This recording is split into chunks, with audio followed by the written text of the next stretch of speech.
Hey guys, what is up? Raymage here doing another World of Tanks 360 review. Today guys, I'm doing something different today. It's something I had never done with a review. I decided I was going to go ahead and do a follow-up review, or a part 2 if you will, for the 7-1, and this was partly to review the 20-pounder Type B gun on this tank once it's fully upgraded. And this is a gun I feel that's a bit overshadowed by the L7 and just how effective it is, because everybody's seen the L7 in action on an M48 Patton, and they've seen it in the 4202 also, the Tier 10 British medium. But I'm going to show you in this review that the 20-pounder Type B is more than viable, so don't feel like you have to use the L7. 20-pounder Type B does just fine, even in Tier 10 matches. Now granted, you have to play accordingly, and this gun allows you to play very adaptively, and it allows you to adjust to the situation. So here I'm partying up with my friend Jet Lags. We're going toward the south end of Live Oaks, and I do check my mini-map here in a little while now, and it's kind of important because you see the pace of the fighting change. Now with the L7, I would feel like in this situation I would probably still want to sit back, and I wouldn't be too aggressive. I would push up and I would sort of move in, but that's mostly because of the rate of fire. I don't feel that aggressive when I have the L7. I am pushing up, I am pressing the issue, but I can't go crazy with it because I don't want people to rush up on me, because I don't have the rate of fire to tear them apart. I also don't know what I'm running into. With the 20-pounder, I feel like I can do that, and I know I got the DPM. And with the L7, you're kind of just gradually, pacing yourself. You don't start out strong. You just got to be patient with yourself and, be hull down and do your thing. 20-pounder, very similar, but when it gets going, it gets going. The amount of damage you can dish out because of the rate of fire is incredible.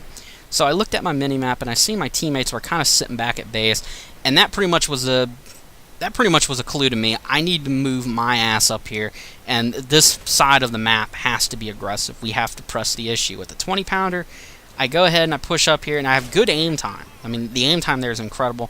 My friend and a T30, along with myself, we planted shots in the Op4 T30, and he gets vaporized. And we're going to go ahead and push up here on this IS3. And I would not have done this with the L7 because, you don't want somebody to rush up on you and not be able to fire back. You want to make them pay for it. So I go ahead and peek out here. Great aim time and accuracy. I hit the Pershing, back up. The IS-3 gets a little too aggressive, comes right over the hill. Poor form on his part. Plant one in him. He actually hits me, but he only hits my track and weakens it. I put two in him, try to get my third one in, and it's just the rate of fire. You make people pay for their stupid mistakes, and everybody makes mistakes. It's just in this 20-pounder, you can really punish people with it. Back up here, hit the IS-3 in the hatch. He gets one in on me. I plant one in on him on the move, and now I'm moving up here, and here's the damage output. I mean, this is the DPM. I'm roughly hitting for about 220, maybe 230 damage on average, and you got to think with the rate of fire, I'm pretty much cranking out 400 to 500 damage every 2 shots. So this guy is hurting. I mean, I am really making him pay for it. With the L7, there would have been a little give in there, and he probably would have been more content sitting there. And the pace of the fight would be slower because of that. With the 20-pounder, I can press the issue. I can keep the fight going. I can keep up the pressure. I can keep the onslaught going. So I back up here.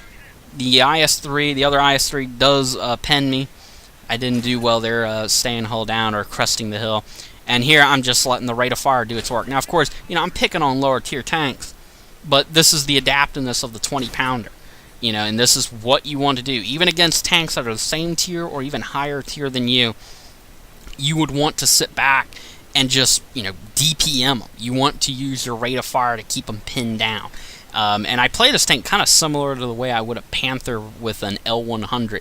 The alpha damage didn't scare people, but the rate of fire and the ability to pin other tanks that were usually very tough is what kept people in line and made them respect that tank. Now I do get a little over aggressive here, and I run around on this low. I underestimated his turret rotation. He makes me pay for it. He plants 2 shots in me. I overdid it really, but I plant a few more shots in him. But this is the DPM coming into effect. I've put at least 4 or 5 in him, and I just shredded him pretty much. You know, bad mistake on my part, but still wasn't too bad of a situation. On the other side of the map, pretty much our flank has fallen, but our team did its part. It slowed down the Op-4. And at this point, we go ahead and make the decision, well, let's go ahead and quick cap, and we get it out of the way. Now, guys, don't look at this as, you know, don't feel like, you know, that I'm saying that the L7's bad. The L7's incredible. I go back and forth between the 20-pounder Type V and the L7. It just sort of depends on what I'm feeling that day when I'm playing this tank.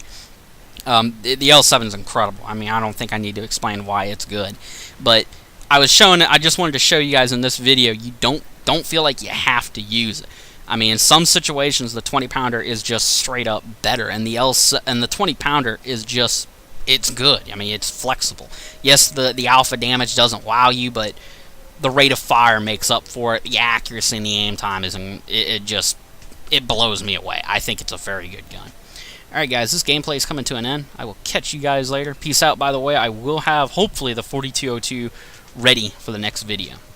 Alright, guys, catch you guys later. Peace out.